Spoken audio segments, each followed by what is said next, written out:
Намаскар, Ом Шакти Хрим, Намах Шивая, Ом Намо Нараяная.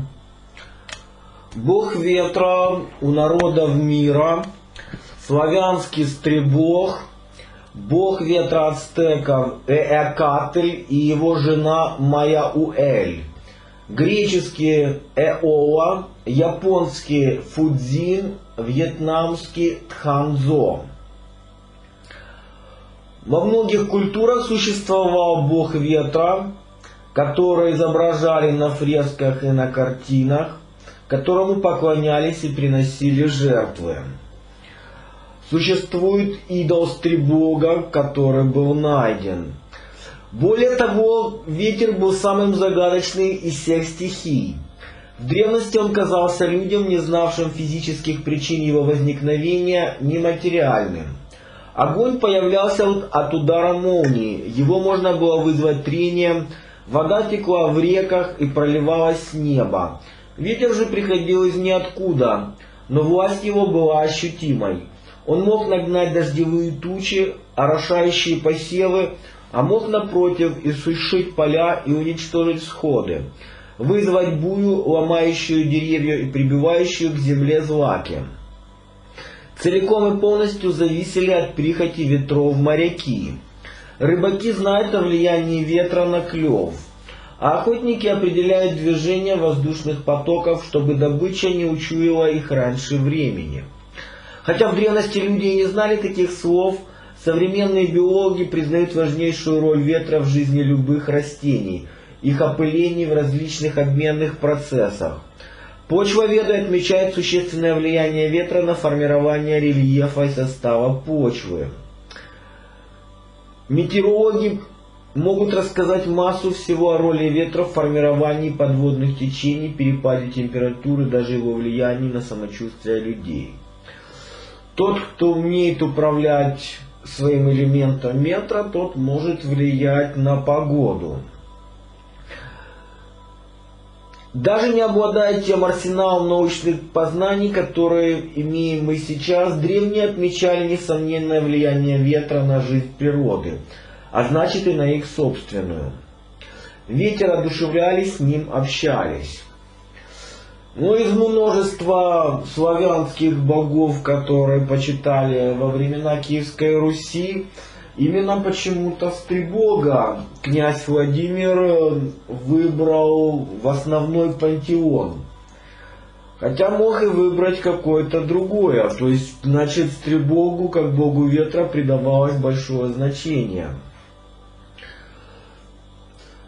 Более того, замечая, что ветры дуют с разных сторон света, бывают холодными, теплыми, влажными и сушающими, древние народы нередко назначали ответственными за воздушную стихию сразу нескольких божеств. А этим всем ветрам были даны имена. Стребог считается славянским богом ветра, воздуха, мореплавателей и земледельцев. Он подобен по своему образу богом солнца, дождь-богом, и слился потом именно с этой формой божества. Этимологически стребог восходит к индоевропейскому «небо-отец», то есть к имени верховного божества проиндоевропейского пантеона Deus Pater. Со временем части слов поменялись местами. В результате ареальных прославянско-индоиранских связей в ходе контактов носителей прославянского языка с ираноязычными племенами, такими как скифы, сарматы, аланы, часть «деус» заменилась на «бага» или «бог». Индоевропейское «патер», «отец» в прославянском языке очень рано было вытеснено корнем «ата» и сохранилось лишь в слове «стрый», «дядя», «брат отца». В украинском языке стребог, это стрибаты, это прыгать, тоже энергия ветра. Ряд лингвистов связывает имя стребога со словом простирать, распространяться. Под стребогом понималась некая одушевленная сила природы. ветер, который обладает разумностью. Согласно повести временных лет, идол Стребога был установлен в Киеве в 980 году вместе с кумирами других важнейших славянских божеств: Перуна, Хорса, Дажбога, Семаргла и Макоши. Как в том, так и в ряде других источников имя Стребога сочетается с именем Дажбога. И по сути Дажбог поглощает форму Стребога. Слово о полку Игоря сообщает о связи внуков Стребога с воздушной стихией. Все ветры стребожи внуцы, веют с моря стрелами нахрабрые полки Игоревы. На основании этой фразы многие исследователи предположили, что Стребог был богом ветра и воздуха. В ведическом мифе о Вритре олицетворение враждебной стороны в форме гроз, туч и бури можно сопоставить с соловьем-разбойником. Но если у Стребога ветра это внуки, то кто тогда его дети? Бурные ветра в Индии они называются маруты, а божество ветра — Ваю.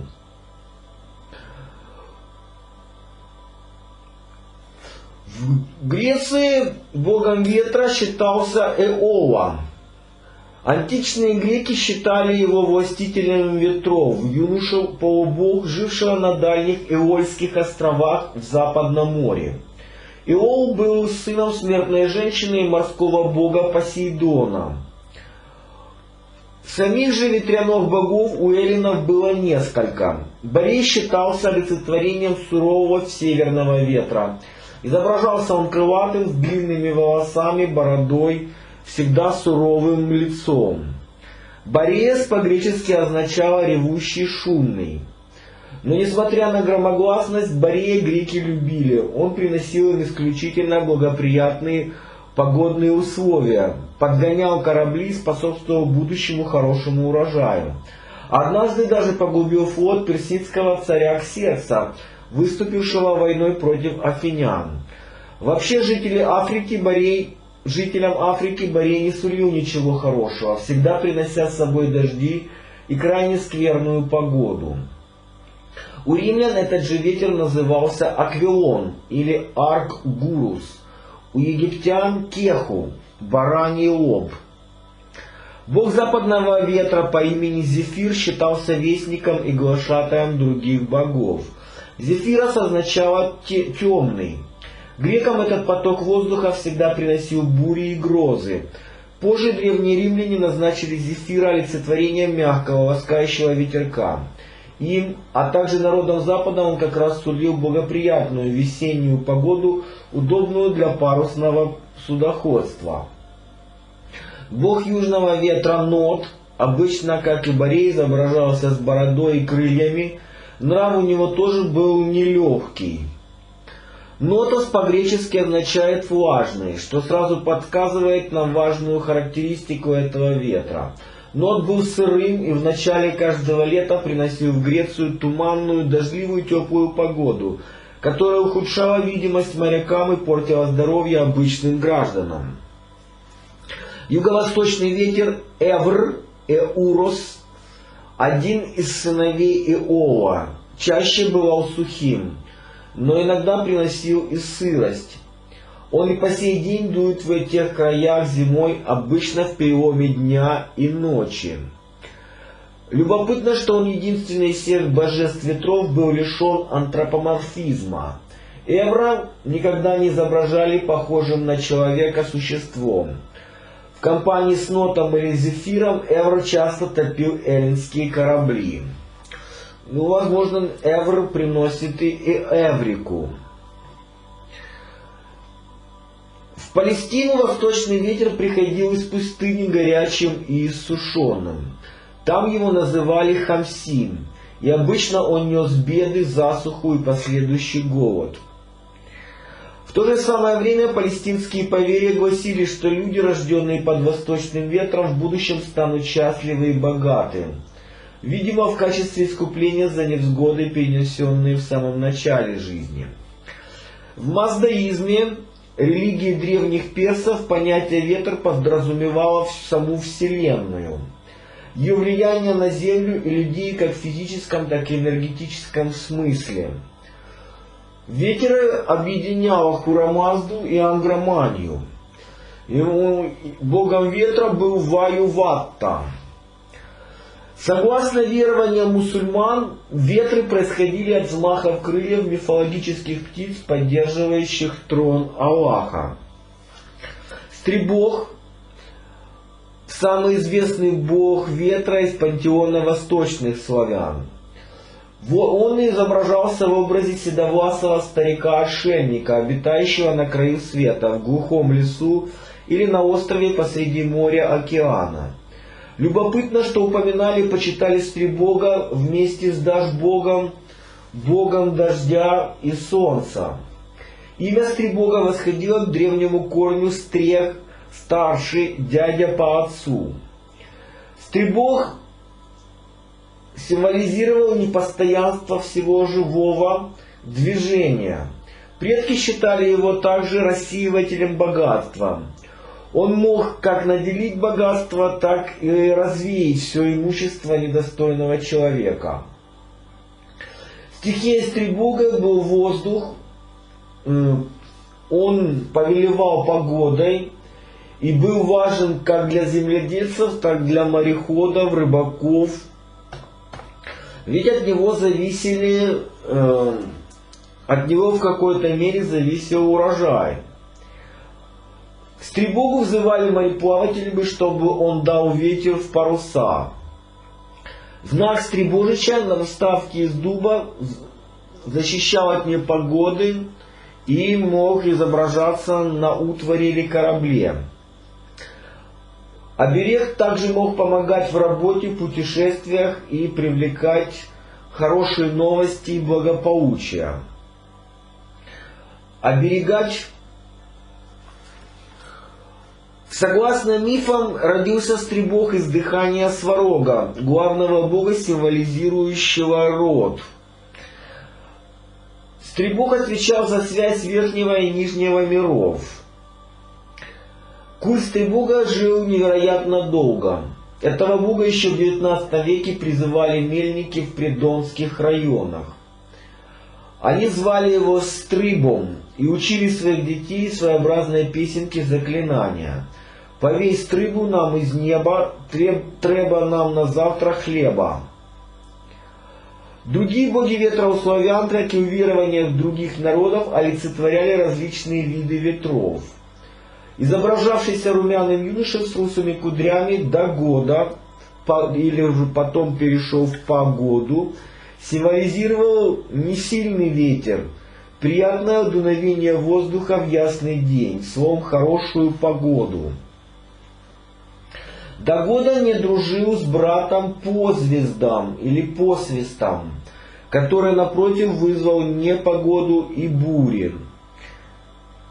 С густой бороды посвиста текли дожди, а своим дыханием он нагонял туманы. Если посвист стряхивал головой, на землю сыпался град. Подага, жаркий сушающий ветер, приходил с юга.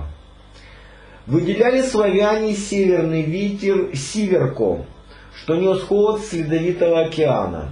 Сиверков был суров и только к лету немного смягчался. Большинство названий западных и восточных ветров происходило от слов, обозначающих соответствующую сторону света. Восточные и северо-восточные ветра называли всток, всточина, всточник. Западный, в свою очередь, западник или закатник. На Руси названия ветров вообще часто образовывали от названий той стороны света или местности, откуда они приходили. К примеру, на Волге ветер с юга называли моряной, а юго-восточный – горыч или нагорный. На Байкал северо-восточный ветер звали Ангара, по названию вытекающей из Байкала реки. Кстати, на озере Байкал, где ветер дует почти всегда, известно более 30 местных названий ветров. Особенность пронизывающих байкальских ветров в том, что большинство из них дует вдоль берега и укрытий от них немного. Видимо, это с древности приучило местных жителей отличать одни потоки холодного воздуха от других, чтобы знать, где можно укрыться от очередного. Но чтобы иметь 30 названий ветров, это точно нужно быть очень сильными поклонниками бога ветра. Были у славянских предков названия ветров, которые красноречиво свидетельствовали о свойствах последних, температуре, силе, характере дуновения и даже запахе.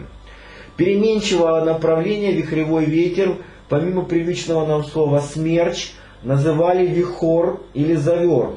Ровный и сильный северный ветер на Онеге, продольный или столбище. А жители приволжских земель без затей прозвали свой южный ветер гнилым. Современные всем известные названия ветров тоже могут многое рассказать об их истории и народах, жизнь которых зависела от этих бурь и воздушных порывов. Слово «ураган» пришло из языка знаменитых индейцев майя из племени Киче. Бури и штормы у них вызывал одноногий бог грома и грозы Хуракан. На Дальнем и Юго-Восточной Азии тоже явление называли китайским словом тайфэн, очень большой ветер. Получается хуракан, ураган и тайфэн, тайфун. Фэн, собственно, ветер, впоследствии превратившееся в привычное нам слово тайфун.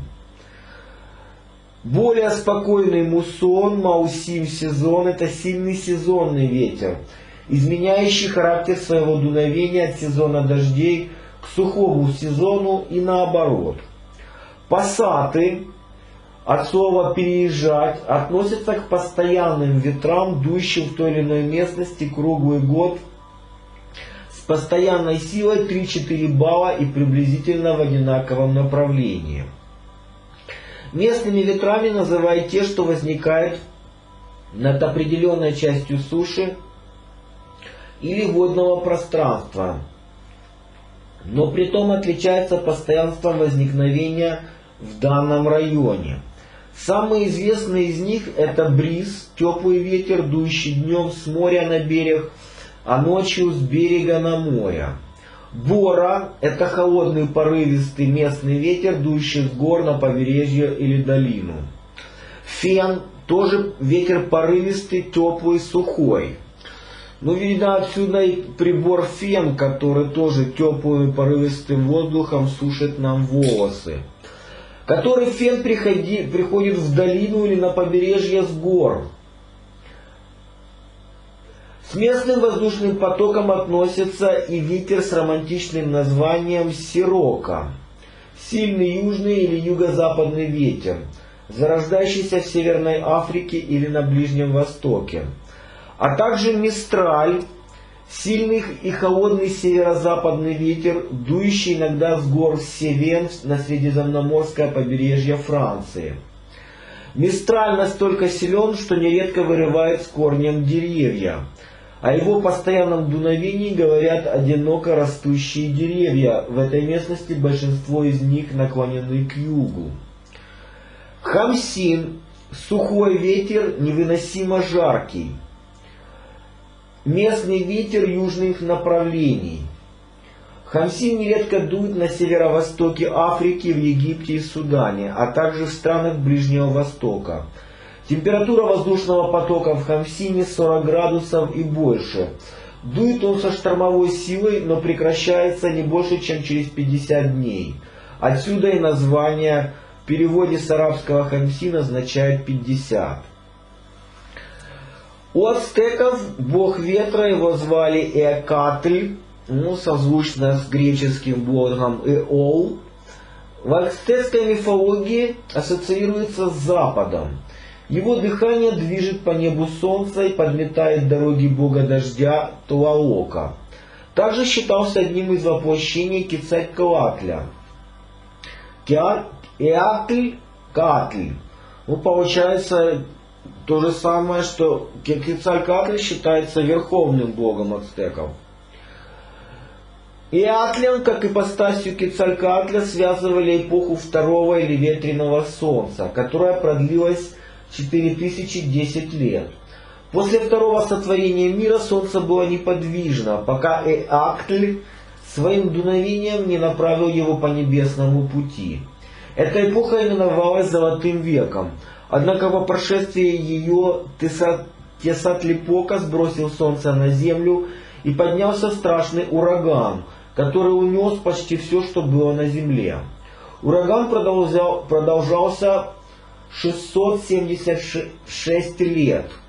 Уцелели только те люди, что удержались за ветки деревьев. Они превратились в обезьян.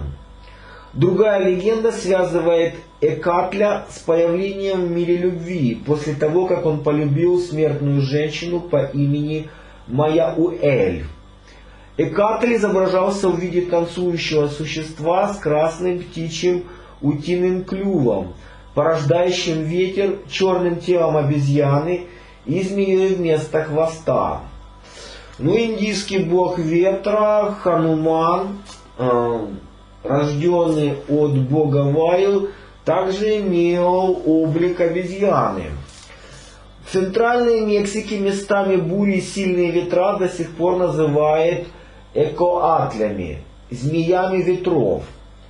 Экатлю посвящен круглый храм в Калишлауаке.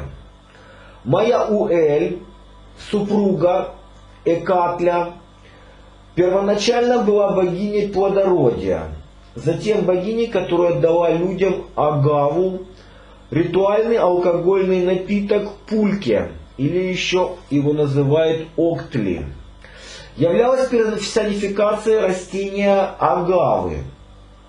Считалось, что у нее 400 грудей, которыми богиня вскармливала 400 детей, известных как Сэмсон Тоточтин, или 400 кроликов, покровителей опьянения. Эта черта указывала на ее статус богини плодородия, так и на то, что текущий молочный сок агавы давал состояние переживания встречи с этим божеством. Плоды агавы сравнивались с грудями богини, а их кончики с ее сосками.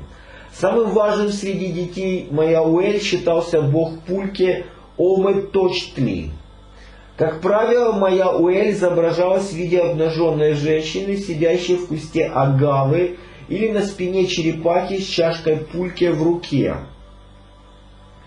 Согласно одной ацтекской легенде, Маяуэль была женой крестьянина, которая однажды увидела на поле мужа мышь или кролика, которая вела себя очень странно, резвилась и совершенно не боялась человека.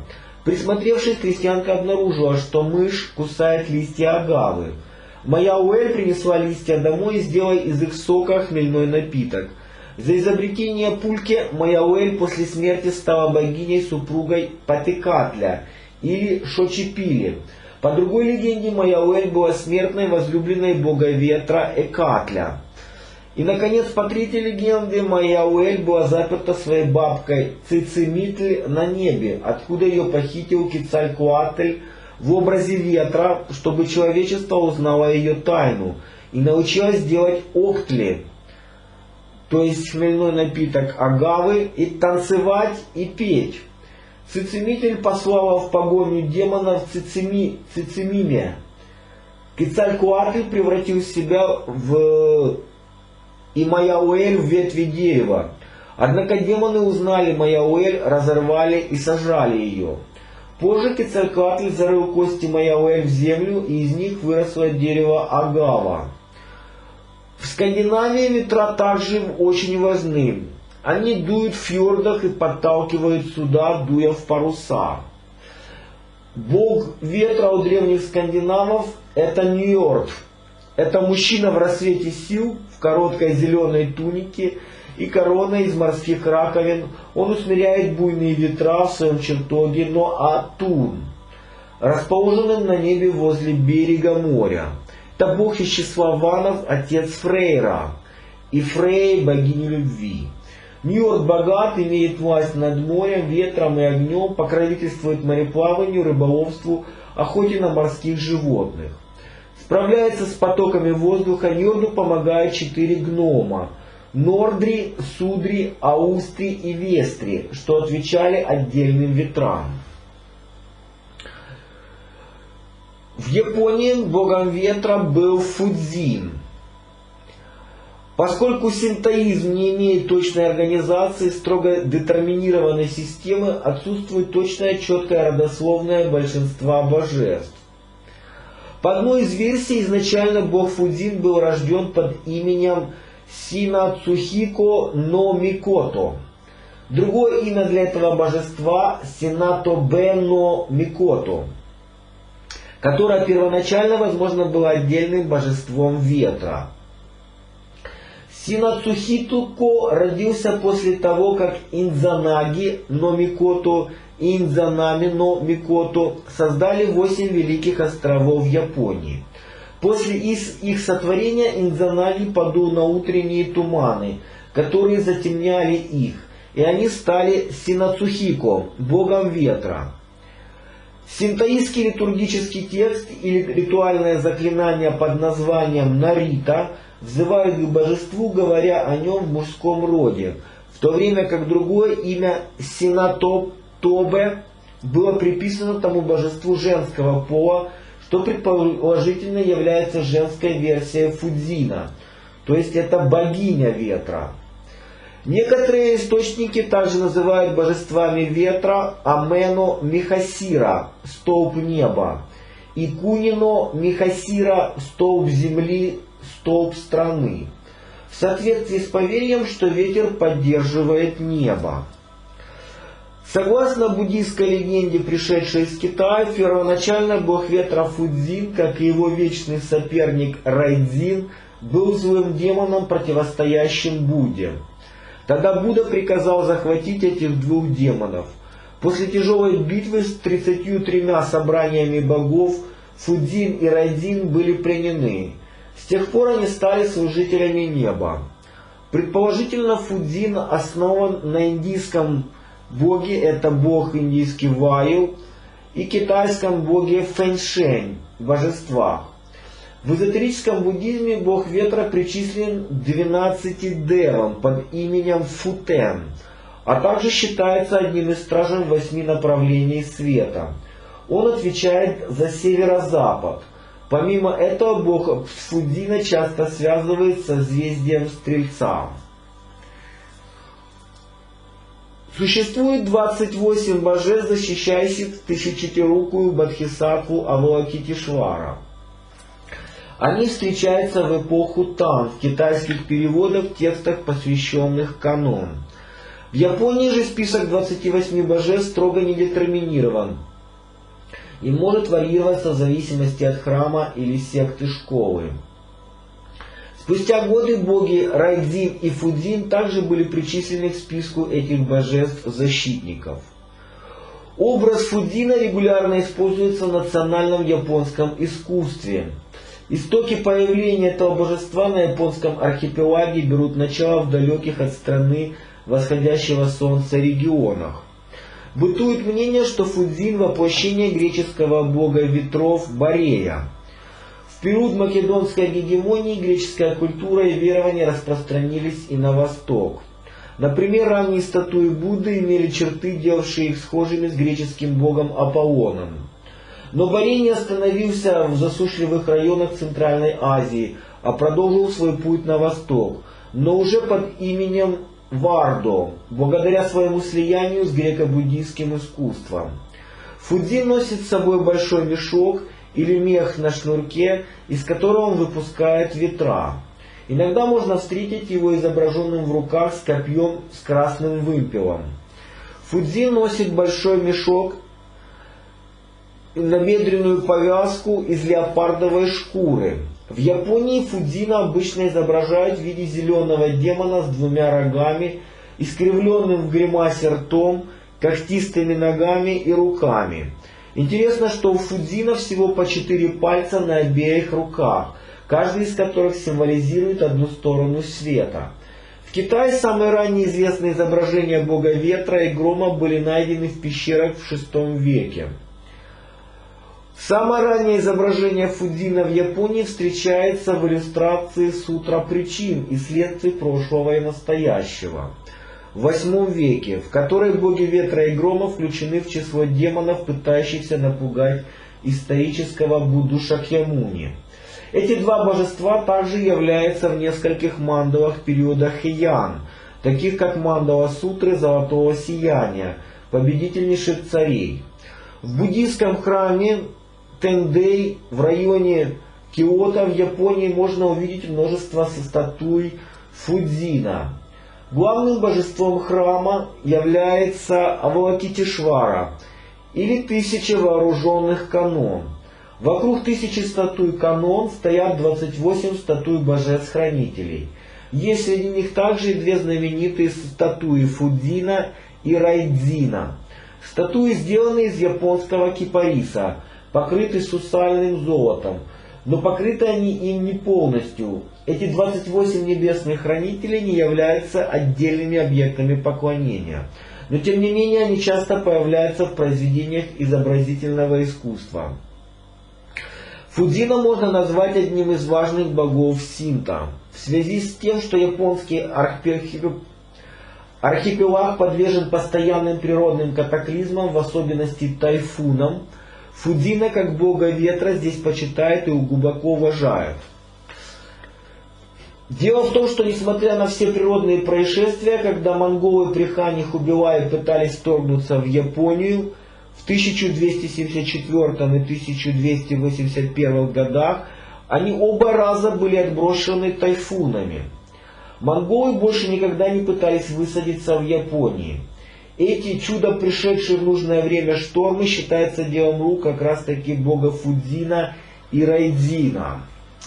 Мы можем вспомнить недавние тайфуны в Соединенных Штатах Америки. Сколько ущерба и беды они принесли людям. Но люди верили Японии, что почитанием бога Фудзина тайфуны обретают некую управляемость.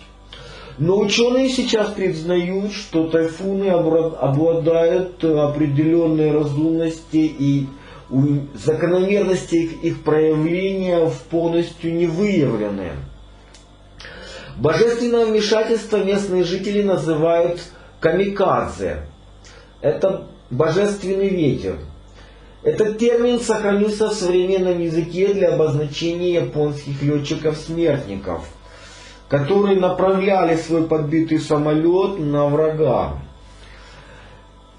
Синацухика но Ками и Синацухико но Микота также носит имя Синатобе но Микота, бог ветра в японской мифологии. Синатобе но Микота считается, было приписано его женской версии. В Нарита, в праздник бога ветра Тацута, также утверждается, что эти два имени Сунацухита но Ками и Санатобе но Микота первоначально относились к именам одной пары богов, состоящей из мужского и женского пола, то есть бога и богини ветра. По Кадзике они являются сыном и дочерью Идзанаги Идзанами. По Нихон-Сейки, после рождения Идзанаги Идзанами 8 больших островов Куниуми, Идзанаги сказал: «В стране, которую мы породили, ничего нет, кроме утреннего тумана, который исполнен ароматов». После чего Идзанаги подул в утренний туман, и от его дыхания родился Синацухико но Микота и Синатупико. Пико – отрок, юноша, а ветер, а часть Си переводит как ветер. Ветер Синато. У вьетнамцев богом ветра является Тханзо. Этот бог ветра имел странный облик, у него не было головы. Поэтому в народе его еще называют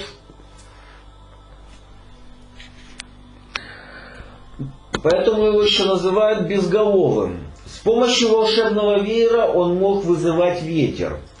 В зависимости от приказа нефритового владыки он бывал сильный ураган или слабый ветерок. Время от времени бог ветра выступал заодно с богом дождя и даже иногда с богом грома. Такие моменты наиболее опасны для людей. Когда стояла хорошая погода, бог ветра обычно спускался в людской мир погулять. Тогда на равнины ни с того ни с сего налетал вдруг бешеный вихрь. У бога ветра был маленький сын, который часто озорничал. Рассказывает, что однажды, выждав момент, когда отца не было дома, мальчик стащил волшебный веер, раскрыл его и взмахнул им пару раз. Поднялся сильный ветер. В то время жил на земле один бедный человек. Из-за неурожая ему было совсем нечего есть. В тот день жена у него заболела, и он вынужден был уйти из деревни поискать какую-нибудь пищу. С большим трудом удалось ему раздобыть чашку риса, и он поспешил обратно, чтобы приготовить больной жене еду. Вернувшись домой, человек спустился к пруду промыть рис. Небо было светлое, безоблачное. Вдруг налетел порыв ветра. Это проказничал расшалившийся мальчик, сын бога ветра Дзампо. Вернувшись домой, человек спустился к... Рассердившись на бога ветра, он направился в небесный дворец попросить нефритового владыку рассудить их. Бог ветра опрокинул чашку с рисом человека, и он был очень сильно возмущен. Он расплакался и попросил нефритового владыку наказать бога ветра. Владыка выслушал жалобу и вызвал к себе бога ветра. Тот честно признался, что оставил без присмотра озорного сына. Тогда нефритовый владыка повелел изгнать мальчика с неба и отправить его в мир людей пасти буйволов у того самого человека, которому он причинил убыток. Но и этого ему показалось мало. Через некоторое время он превратил мальчика в дерево, которое стали называть деревом ветра. Оно предсказывало погоду. Когда цветы на этом дереве закрывались, а листья съеживались, все знали, что скоро поднимется ураган и хлынет дождь. Кроме того, люди использовали листья этого дерева для лечения простуженных буйволов. Ведь пока сын бога ветра еще не превратился в дерево, он был подпаском и прекрасно разбирался с болезнями этих животных.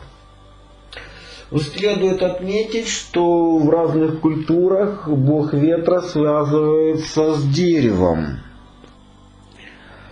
В тибетской культуре божеством ветра является конь, лумпа. Ветер — это естественный элемент для лошади. Когда она скачет галопом по полю, ветер поднимается ей навстречу. Длинный хвост и грива развиваются. Когда она скачет сквозь неподвижный воздух, создаются завихрения. Считается, что прическа маньчжуров, конский хвост, возникла благодаря их уважению к развивающимся хвостам лошадей, которые служили им верой и правдой. И лошадь и ветер — это естественные средства передвижения. Лошадь переносит материальную форму, а ветер — эфирную. Молитвы разносятся ветром, и в Тибете молитвенные флаги известны как ветер-конь.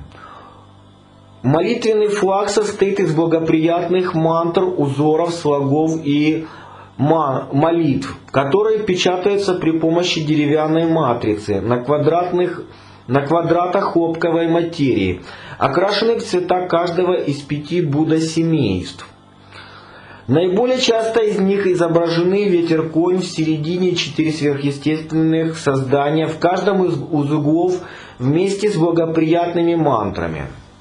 Цвет Будды Ратнасамбхавы желтый, цвет Амитабы красный, цвет Амагарситхи зеленый, цвет Акшоби белый и цвет Вайрачаны синий.